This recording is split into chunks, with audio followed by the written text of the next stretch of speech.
Men Қазақстанның азаматымын. Құлағымның пердесі тесілген себебінен құлағымда операция қылды.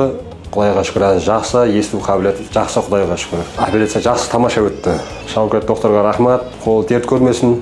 Қазақстан Республикасы бола ма, Өзбекстан Республикасы бола ма, құлақтан шикаят болса, өшірге келіп қаратуларыңызға болады. Navbatda bemorimiz Qozog'iston fuqarosi 39 yoshdalar. 3 oy oldin 2 tomonlama ish pasayishini shikoyat qilgan. 10 tomonlama endoskopik timpanoplastika qilib, pardasini yamaganmiz. Hozir qayta ko'rikka kelishdi. Keldilar, bitta tekshirib ko'ramiz. Operatsiya quloq ichidan bajarilgan. Endoskop yordamida bajarilgan. Mana ko'rishingiz mumkin. Mana pardaning holati, o'rtasida katta defekti bor edi. Defekt yopilgan, qon tomiri o'sgan, juda ham zo'r holatda turibdi. Eshitish qalay bo'ldi, eshitish? Жақсы. Hozir qanaqa, oldin qanaqa? Алдыңғыдан результат жақсы hazır. Sekin-sekin yaxshilanib boryaptimi? Конечно. Bemor juda ham xursand kayfiyatda ko'rib turibsizlar, kulib javob beryaptilar. O'ng quloqlar tiklangani uchun chap quloqni ham qildiraman deyaptilar. Inshaalloh bir yozlarga plan qilyaptilar. Xudo xohlasa ham qilib beramiz.